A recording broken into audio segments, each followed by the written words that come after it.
since our last speaker is already there, and I have announced her topic as TrendMD, boosting readership and citation of scholarly publications, I request you, ma'am, to please go ahead. She's also from TrendMD China.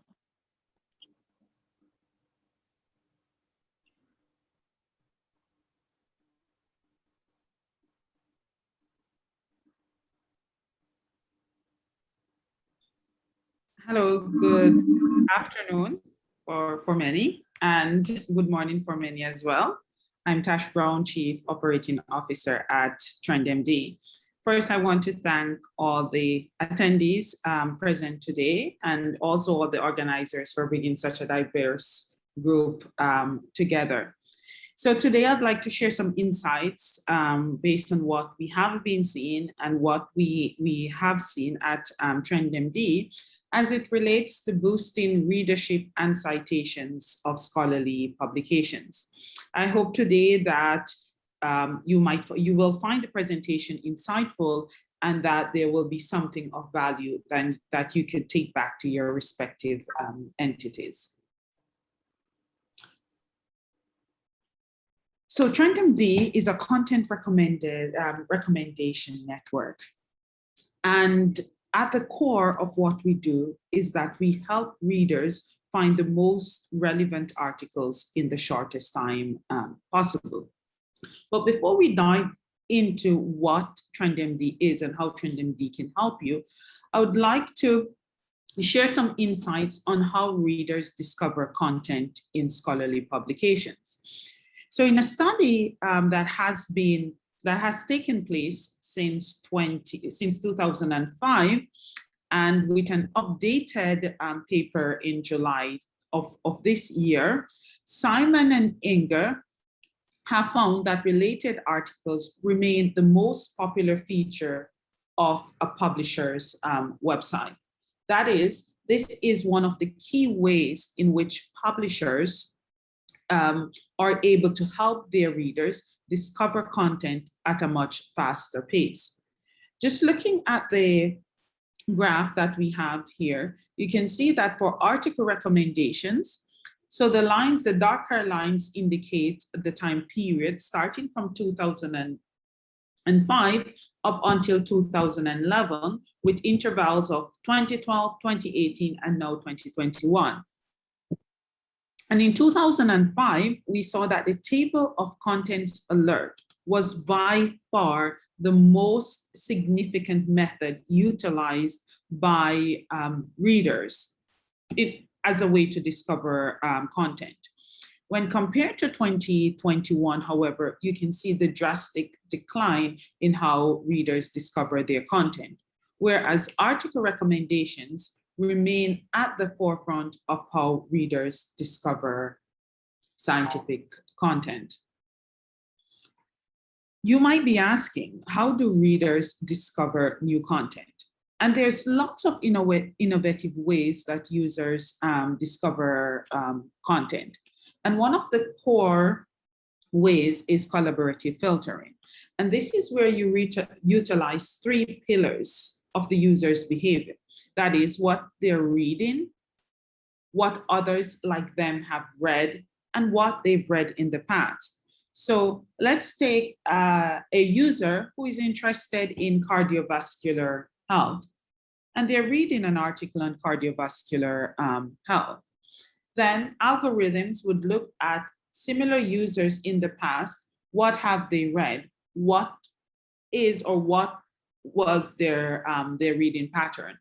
And then the third pillar is that what the specific users have read in the past. It might be that it's the first time they're reading something about cardiovascular health. It might be that they're an avid researcher of this topic. So what this recommendation does is that it takes into consideration these three pillars and showcases the most relevant content to users from different sources.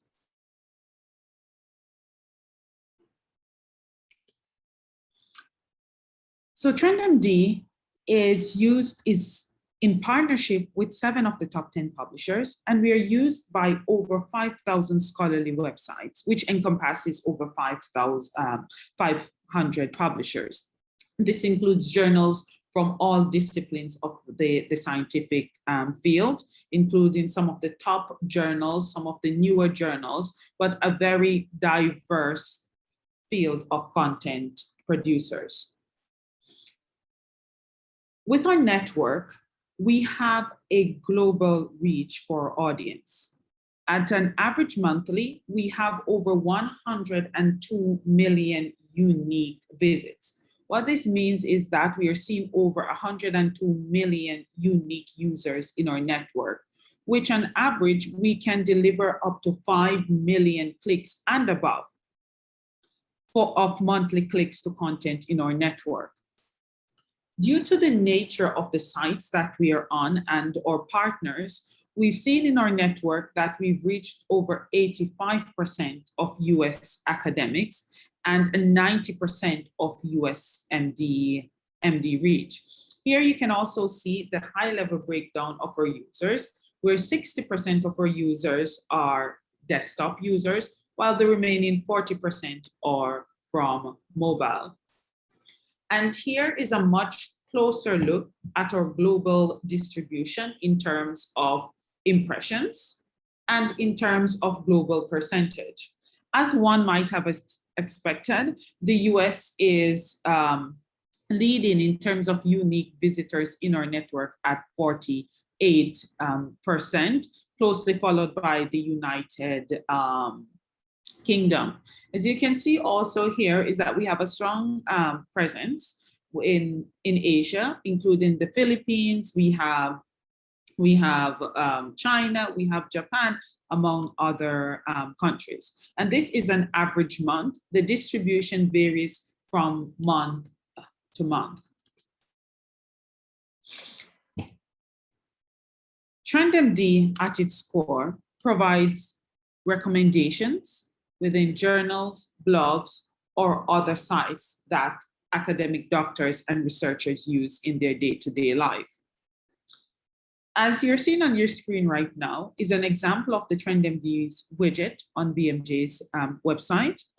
And here you'll find a widget that is directly below the intro of the content.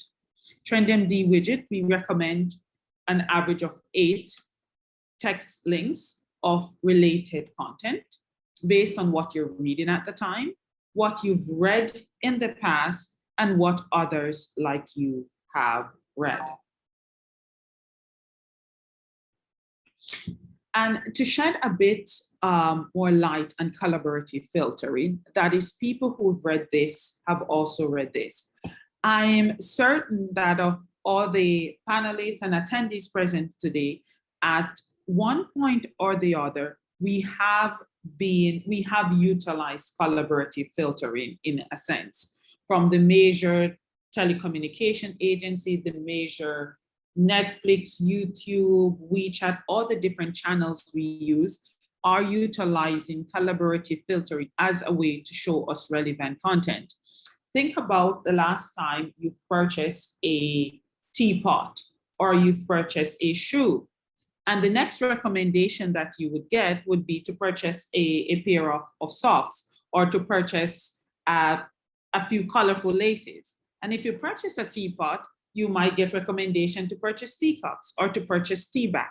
This is the core of collaborative filtering.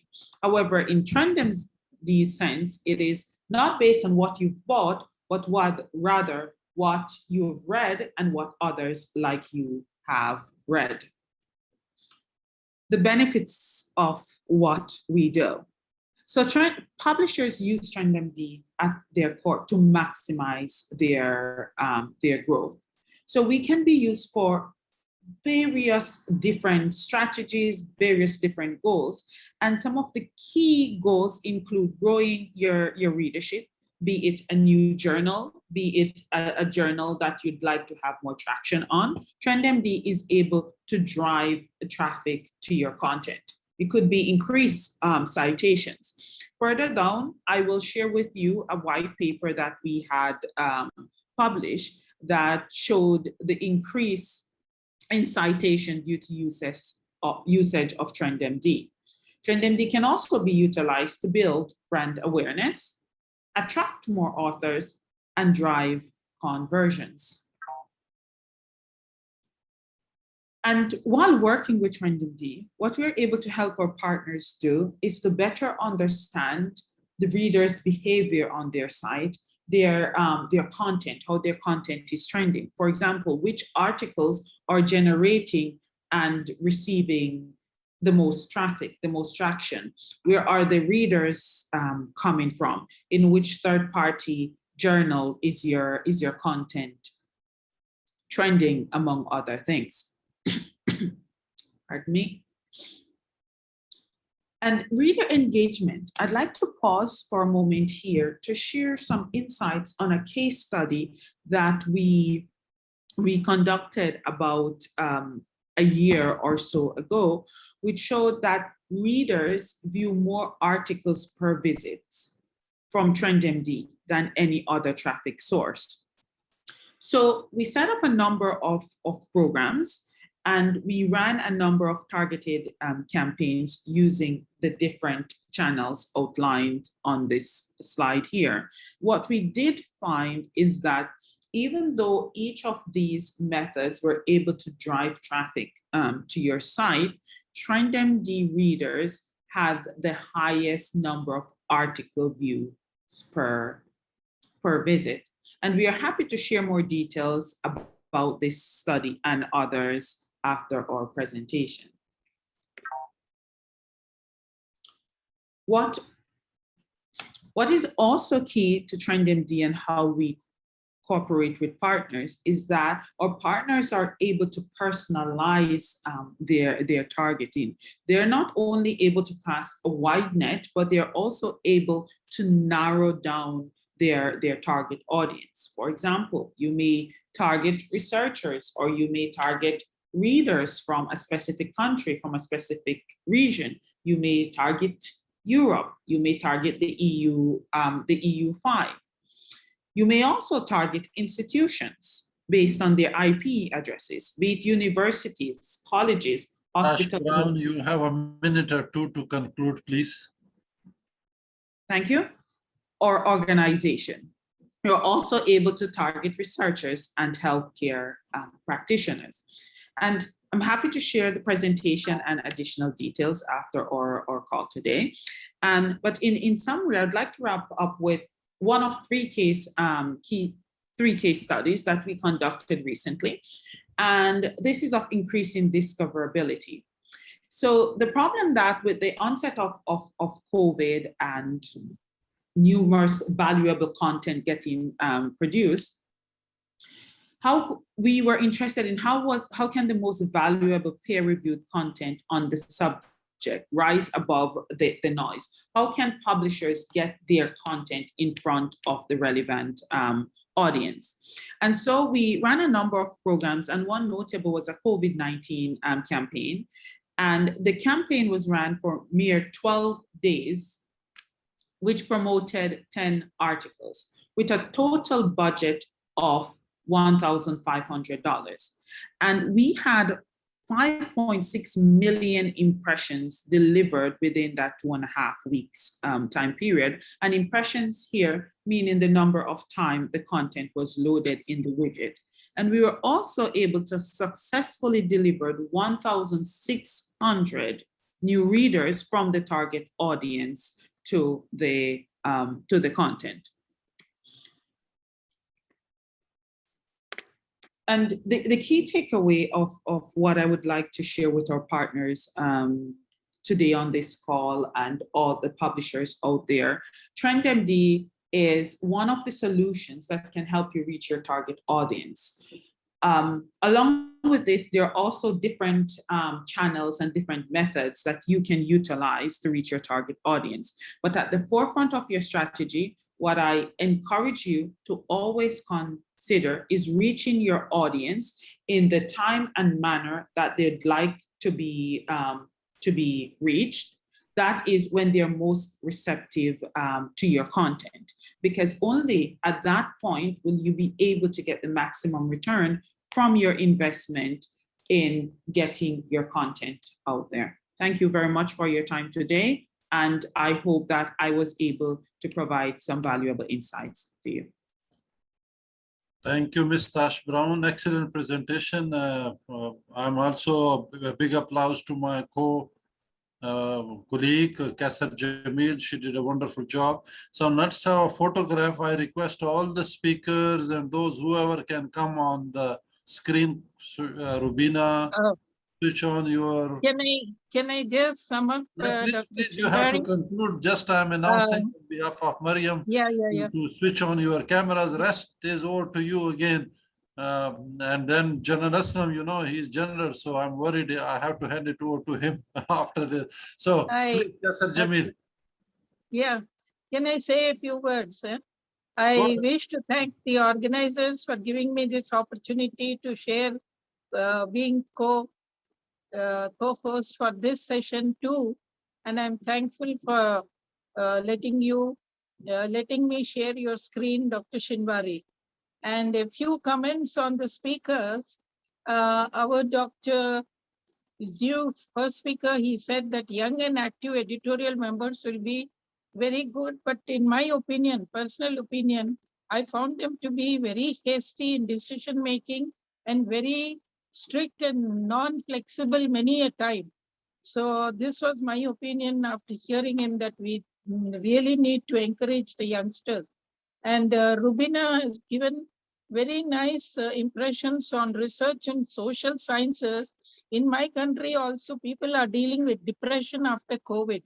So this is really a social issue, and we have to take it up in seriousness about these things. You know, in COVID families, there is depression.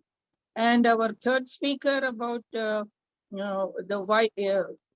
Finaria, she said about the white paper, science and technology downloads for many journals in Indonesia, and scholarly journals have really characters from our Indian epic Mahabharata. And so it was interesting to see that how she has characterized some of the interesting characters from the Indian epic.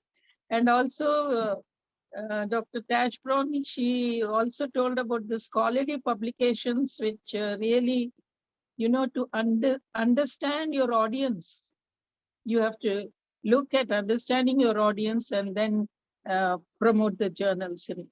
So with this short comments, I close and I hand over to the third session, or photographic session, or the session 3, whatever. Thank you.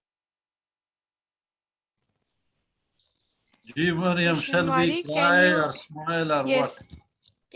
Can you request all of the speakers and moderators to put their camera on so that we can have a good picture of all of the present candidates, presenters, and moderators as well? Dr. Ghazi, are you available there? Because without conference chair, we cannot have a picture. I am here. Don't worry, I'll be here. Yeah. Thank you, Dr. As usual, Ghazi. I'm always back. I'm always in the back side of the podium. That's my role is all about.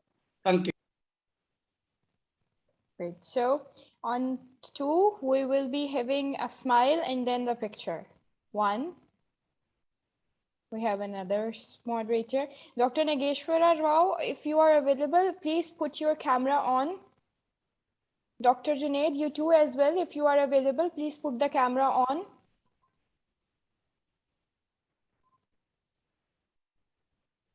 So here we go for the picture. Smile.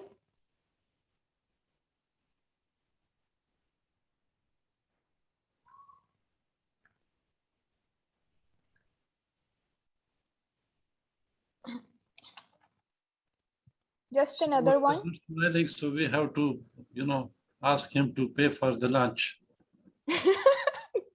Sure, Professor Shinwari, sure.